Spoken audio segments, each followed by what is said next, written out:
right, so we've got some breaking news to jump into right away today. Oh, yeah. The U.S. Embassy in Kyiv has closed. Yeah, just saw that. Temporarily, they're saying. Right. And we've got reports coming in from Fox News. Okay. It's got kind of an urgent feel to it all. Yeah, and understandably so. I mean, this closure comes after Ukraine used those U.S.-supplied long-range missiles to hit targets inside Russia Oh, wow. for the first time in this entire conflict. Yeah, this is a big deal. And, it's important to remember this war has been going on for over 1,000 days now. 1,000 days. Yeah. That's incredible. It is. So the embassy is telling all U.S. citizens over there to be ready to take shelter if air raid sirens go off? Right. Basically, just be on high alert at all times? Yeah, makes sense to me. It does. But what are your thoughts on why this is happening now? Well, if you look back, the embassy issued a similar warning around Ukraine's Independence Day back in August. That's right. So it seems like these symbolically important dates tend to increase tensions, Like a show of force or maybe fear of retaliation. Yeah. It's kind of unsettling to think about. Yeah, exactly. And, and this time it feels like the stakes are even higher because President Biden just authorized those long-range missiles just a few days ago. So This is a big deal. It marks a significant shift in U.S. involvement. So up to this point, the weapons the U.S. has been providing have been mostly for defense. Right. Within Ukraine's borders. All right. So these new missiles, what makes them different? What's the big deal about them? Well, the main thing is they can hit targets much deeper inside Russia. Oh, I see. Which obviously changes the whole picture of the conflict, Yeah. It's a clear message. Ukraine can now strike back, and not just at the front lines. That makes sense. But what about the risk of escalation? Right. I mean, the Fox News reports also mentioned that Putin just revised Russia's nuclear doctrine. Oh, yeah, that's right. And this is where things get really interesting. Essentially, this new doctrine claims that any attack on Russia, if it's supported by a country with nuclear weapons, could be grounds for a nuclear response from Russia. Wow, so basically Putin's saying that even just supplying weapons could be seen as an act of war deserving of a nuclear retaliation. Yeah, it's definitely open to that interpretation, and I think that's the big question everyone's asking. Yeah. Does supplying these long-range missiles cross that line in Putin's eyes? It's a scary thought for sure. Yeah, no doubt about it. This feels like a whole new level of danger. It does feel that way. Yeah, it's a risky move for sure, no doubt. But it's also important to understand the context of this doctrine, I think, Okay, yeah, what do you mean? Well, Putin's been using this kind of nuclear rhetoric as a way to deter Western support for Ukraine for a while now. Oh, so like a tactic. Right, exactly. So you're saying he might not actually use nukes? Well, it's impossible to know for sure. Right, of course. But we have to consider that it might be a bluff, at least to some extent, right? I mean, a full-blown nuclear war would be disastrous for everyone. Including Russia. Exactly. Yeah. I suppose that's a little reassuring, but still, even the threat of nuclear war is enough to make anyone nervous. Oh, absolutely. And that's what makes this whole situation so complex, It's not just about military strategy or, troop movements or anything like that. Right. It's about psychology, international pressure, and, a whole lot of unknowns. Yeah, definitely a lot of unknowns.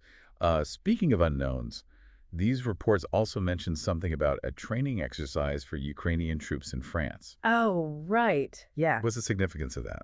Well, apparently there's a large-scale training program going on right now involving thousands of Ukrainian troops, both conscripts and veterans. Okay. And, this could be seen as a way for Western allies to further support Ukraine's defenses without directly engaging in combat.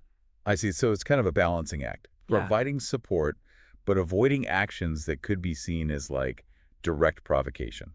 Exactly. It's a very delicate dance, and every move is scrutinized, you know? Yeah, definitely high stakes. Yeah. So where does the closure of the U.S. Embassy fit into all of this? Is it just a precaution, or is there something more to it? Yeah, it's likely a combination of factors. Okay. First and foremost, the safety of U.S. personnel is the top priority. Of course, yeah. So if there's credible intelligence about a potential attack, it makes sense to evacuate. Right.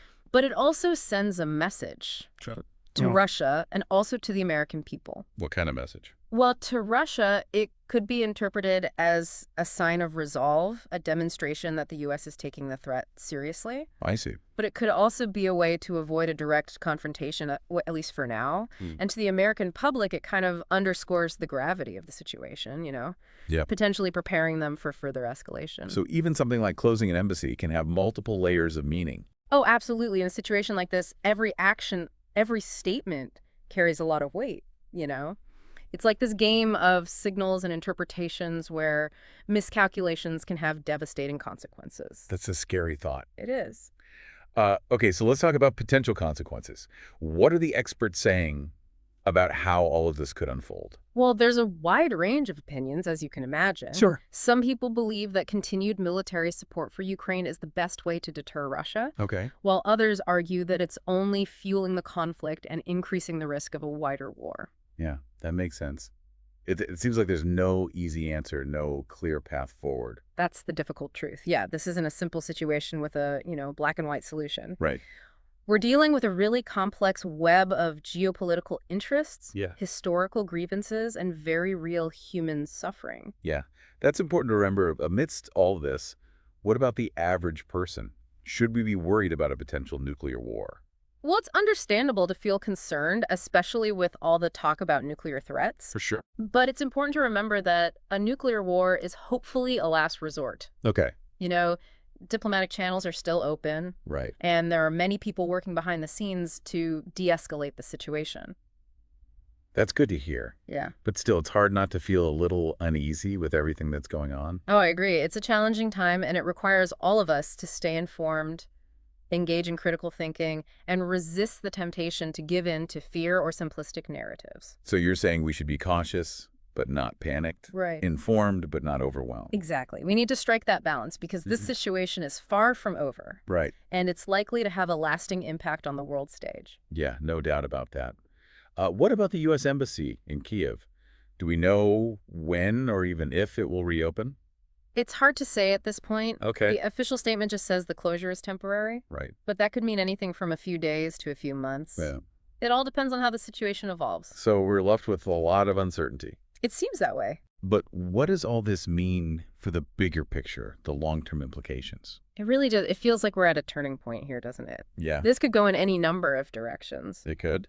And, this whole thing, it has the potential to really reshape the global landscape. Hmm. It makes me think about, like, the start of the Cold War, Oh, wow. or even World War II. Yeah, big historical shifts. Exactly. Alliances could shift. Countries might have to redefine their loyalties. Right. And the whole balance of power could just tilt in ways we can't even predict. It's hard to wrap your head around it all. Yeah. We've talked about the potential consequences for, militaries and governments and stuff. But what about the human cost of all of this? Yeah, that's crucial. We can't lose sight of that, Right. This conflict has already caused so many casualties. Millions of people have been displaced from their homes. Yeah, it's heartbreaking. And the suffering is just immeasurable, and Yeah, the psychological toll on the Ukrainian people, especially those who are living under constant threat, yeah, it's just got to be immense. it is. And it's a stark reminder that behind all the geopolitical maneuver, behind all the news headlines and the political speeches, Right. there are real people whose lives are being completely shattered by this. Yeah, absolutely. And beyond Ukraine, the ripple effects are being felt all over the world, right? Absolutely. We're seeing energy crises, economic instability, and a huge surge in refugees seeking safety. It really is a humanitarian crisis on a massive scale. It is. So where do we go from here? What can we as individuals do Yeah. to kind of stay informed and engaged with this issue? It's so complex. Yeah, it is. I think the most important thing is to cultivate critical thinking. Yeah. Don't just accept everything you hear at face value, especially in today's world. Yeah, with so much misinformation. Exactly. Misinformation, propaganda, it's everywhere. So seek out diverse perspectives, challenge your own assumptions, and really engage in thoughtful dialogue with other people you know. Even people who might disagree with you. Exactly. Even people who hold different views. It's easy to get caught up in the fear and the rhetoric. Right. But we need to stay grounded, keep a level head. And informed, but not overwhelmed. Exactly. Find that balance. Because this situation is far from over, and it's going to have a lasting impact on the world stage. This has been a sobering, It has. but incredibly important deep dive.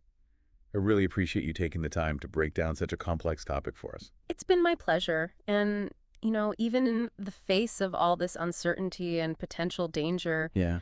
we can't afford to lose hope. Right. The human capacity for resilience and compassion is immense, Yeah. And history shows us that even the most difficult conflicts can eventually find a resolution. Well said. And on that note, we'll leave you with this thought. As this conflict continues to unfold, what role do you want to play?